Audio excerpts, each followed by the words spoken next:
Hello, everyone. Hi, good evening. Welcome to Conversations with P. Mo. How you doing? How's your day been? Hello, everyone. Good evening. Good evening. Good evening. Good evening. Uh, Always a pleasure to be here with you all. For those who make the sacrifice to stay awake till 10, thank you. Thank you for joining in. I believe it's been worth your time. Thank you, thank you, thank you. You're welcome. You are welcome. You are welcome to Conversations with Pimo. If it is your first time joining in, you are welcome. We are on a journey sharing with you my 40 life lesson. And we are on the 28th lesson, and it's been amazing. It's been a roller coaster. It has been amazing. And we're just going to dive right in. We are just going to dive right in.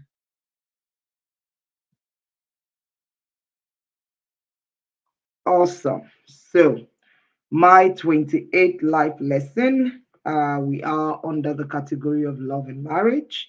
And we've been talking a lot about, love and marriage. What do I want to share with you today? The grass is greener on the other side because someone took the time to work on it. I love that.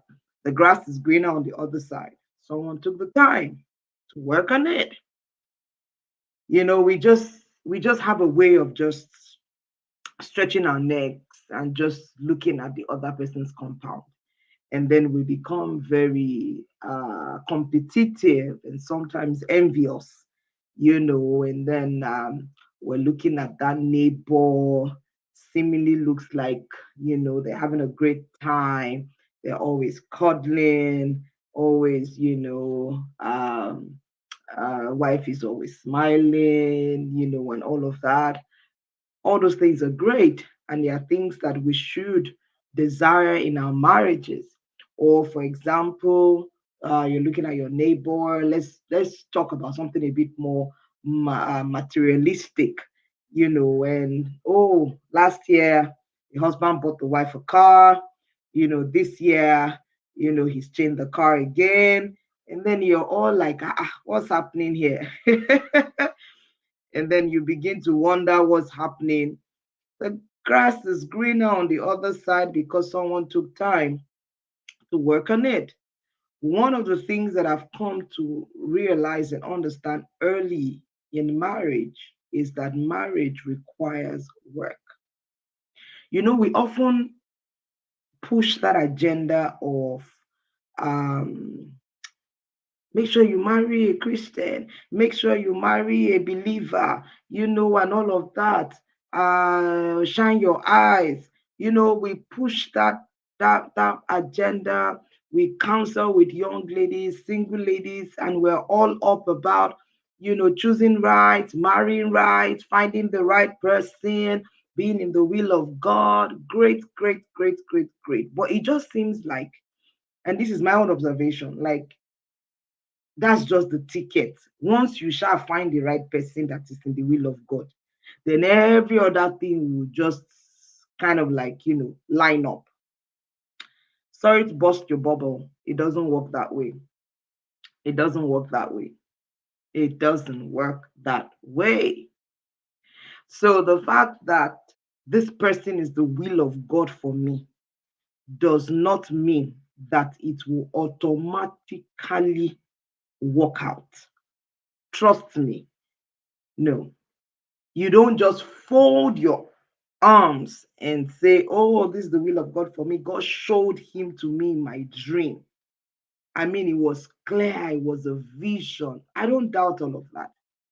Or when you were getting married, your wedding day, plenty pastors and bishops were there. They laid hands on you, poured oil on both of you, prayed on you, you took communion. And so that marriage is sealed, and then you just cross your leg and expect things to just work out. No, it doesn't work that way. The grass is greener on the other side because someone took time to work on it. Marriage requires work. It requires work. If not, then the admonition of Paul to husbands and wives, he wouldn't need to do that.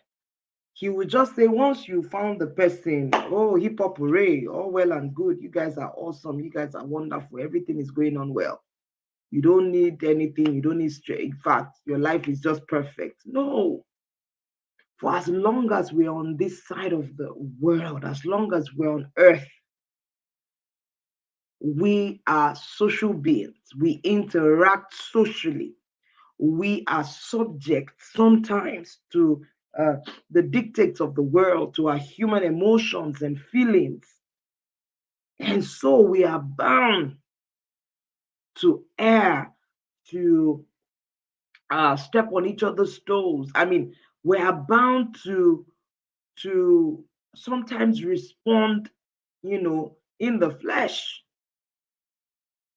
And so we constantly need to work at ensuring that our marriages remain uh, juicy, that our marriages, is like is like is like old wine, fine wine, that keeps getting um sweeter as the day goes. No wonder the first miracle recorded by John of Jesus was at a wedding, and it had to do with wine, because wine talks about, when they say, may your union remain, sweet like fresh, like old wine, like fresh wine. It just fresher by the day. The older it is, the more like rich. If you watch those movies and you see that guy go to his cellar and he brings out that bottle of wine and he's saying that this is 1900 something, there's a reason why. It's not just that it's 1900 something. The older it is, the more preserved and the fresher. So ultimately, as you grow older in marriage, your marriage should actually be sweeter and fresher. That's what that means. Yes, the dynamics might change as you go through the different phases. So, of course, there's that initial phase of head over heels. And I'm not saying you stop being head over heels in love, but that head over heels in love will be translated in different ways beyond just, that adrenaline rush. As young people, as you grow older, your love becomes more mature. And then you find out that your reasons for loving each other, is beyond the ephemeral, is beyond what you see. They are deeper because now you've grown in love. Now you've gone to come to understand each other. Your heart is still beating after each other. You still feel that connection. So I'm not talking that there are no feelings anymore, but the love is mature. But all of this is as a result of two people committing. It's like the issue of communication. If you do not commit to communicating with one another, you just found out that you become intimate strangers in the house. All your conversation will just be, how are you? How was work? How was your day today? Have you eaten? Are you okay? Come on, there's more to talk than have you eaten? Are you okay? How was work? We just find out that, and that's why it's amazing. So couples are wondering what happened and they begin to drift apart. It's because they didn't realize they need to actively keep working at that marriage, as in consciously, constantly. Marriage is not for the faint hearted. When the children come, it takes a lot on the side of the parents to deliberately not allow the children take the place of their communion together. Fellowship and love for one another is very easy. Or when you find the two partners in the marriage, I'm talking of, the spouse, and one spouse is possibly maybe uh, let me use the woman nursing children and at that phase of her life. So she's not so much in that corporate space. And the husband, he's in that corporate space. He's going to work. He's trying to make things happen. If you're not careful, you begin to drift apart. But you have to consciously, deliberately invest time and effort in communicating, time and effort in creating time. Creating time for each other to have meaningful conversations, have your time out, have your you go on your honeymoon, as you want to call it, or you go it on your own couples outing, couples retreat, just the two of you without the children, just being by yourself. I usually advocate 3 holidays in a year. One for yourself alone. That moment, that time of just being by yourself, if you can't make it happen. I know that for those who have younger children, it might be a bit difficult, but then as they grow older, you're deliberate about creating that time for yourself. And then, of course, you now have that you and your husband alone spend time together, redo your recommitment. Recommitment doesn't have to be elaborate, or it's just about revisiting those things that you talked about in your early days of marriage, what connected you, what brought you together, what you were both looking forward to, the goals you set for yourself, the future you were anticipating to share together.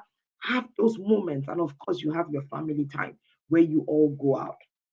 And then maybe if you can add an extra one, you have your girls' day out or weekend out. All these things are just refreshing for your soul. They are refreshing for your mind. The grass is greener on the other side because the person took time to work on it. You hear people say things like, oh, wow, they've got great connection, great communication. It didn't drop from heaven. They worked at it. They committed to understanding each other. They committed to embracing each other's weaknesses and strengths and finding a middle ground. They committed to ensuring that the marriage work. Example, we will not go to bed until we resolve an argument. Or we tell ourselves, no matter what the argument is or the fight is, we will sleep in that same room. You will not go to another room to sleep, because by the time you are sleeping on the same bed, before you know it, you will sort out your problem. Before you know it, body will touch body, and the rest is history, as they say. So what I'm saying today, one of the lessons I've learned, when we see people, we see couples, we admire them, we appreciate them. And I'm talking about couples that we know. I'm not talking of social media couple goals. I'm not talking about that. I mean couples that you've interacted with, that you know genuinely. They're not perfect, but they kind of have a semblance to what you desire.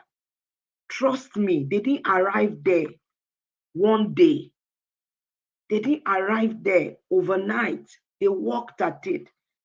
In working at it, you would have to make sacrifices. In working at it, you would have to make changes.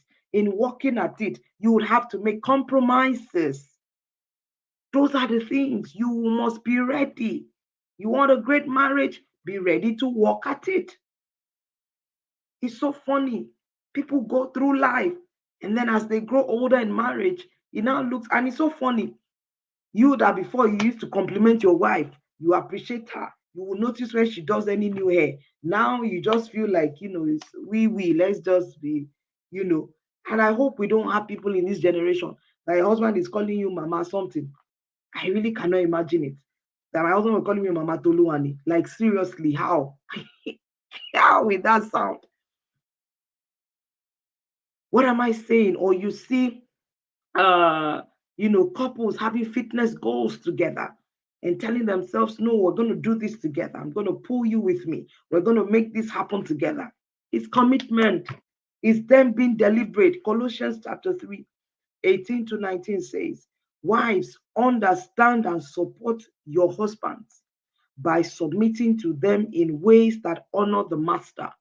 He now says, husband, go all out in love for your wives. Don't take advantage of them. So it's both ways. Or you go somewhere, you see your friend, the wife is so respectful, the wife is so, humble and so honoring to her husband. And then you are wondering, but here you are, you say derogatory things to your wife, you insult her at the slightest opportunity, you tell her she's of no good, you tell her what's wrong, but is it her that they are looking for there? Is it her type? Or we compare her with somebody else and you expect her to respect and submit herself to you. No. When we see a woman blossom, we see a woman, feeling so alive.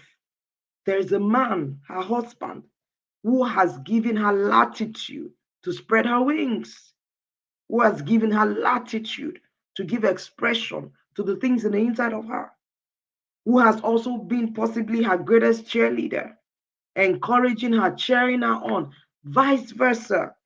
We see a man content. We see a man, at peace. You see a man coming to work with so much joy and happiness. There's a woman who has also done her part. So it's both ways. We are both working together for the success and the growth of the marriage. We come to compromises with respect to the values we want to have as a family. We come to compromises with respect to how we want to raise our children. Is the parenting is not one-sided. It's both ways. Even in a case where the man is busy, which is not impossible, but we make compromises. We come to an agreement. We find a middle ground. We find a middle ground. The grass is greener. So you don't carry your bag and say, oh, the grass is greener on that side. Let me transport myself there. No, walk on your own lawn. If you need to put manure, put manure. If you need to put fertilizer, put fertilizer. If you need to dig, dig. Whatever it is you need to do it so that your own lawn too can be green. It can be.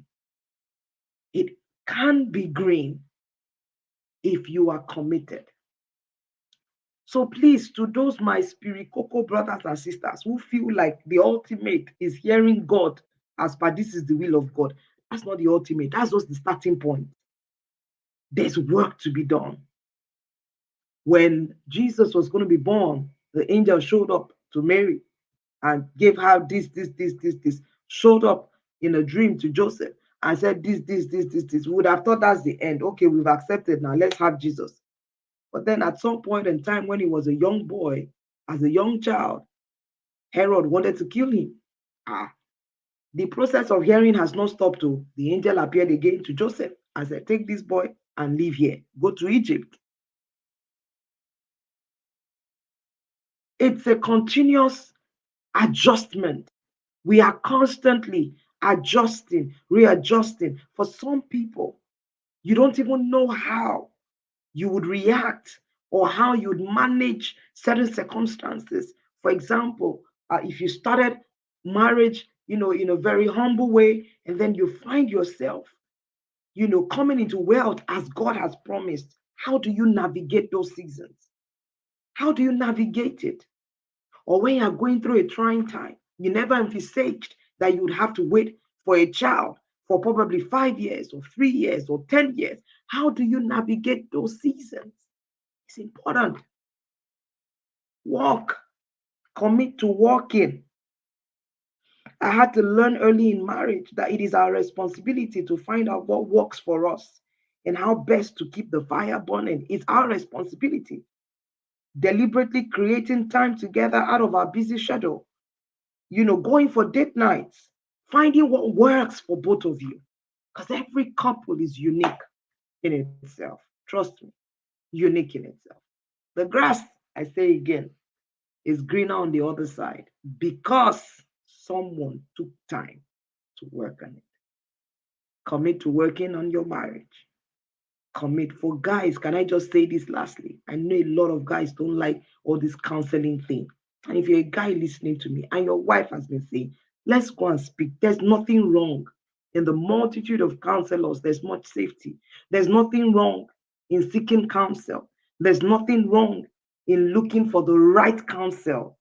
Most times, someone that is not family. That's why we have marriage counselors, professional marriage counselors. They are professional because they've been trained to know how to identify things that you might not even know.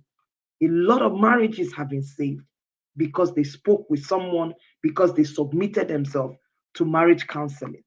And some things that they considered issues, by the time they tabled everything and with the help of God, it was sorted. So, my brothers, the men listening to me, if you need to, please do. It's not a shameful thing. It doesn't mean that you have lost, it doesn't mean that you have failed. There's nothing wrong in getting help if you need it. Work on your marriage, commit to it, and you will see things turn around. Thank you guys for joining me today. I'll see you tomorrow, 10 p.m. We are gradually wrapping this up. We're coming to the last segment that I love so much, and that's on leadership. I can't wait to hit on that. But yeah, we're going to be done with this. Thank you for joining me this evening. God bless you and have a beautiful, beautiful night rest. I'll see you tomorrow, 10 p.m.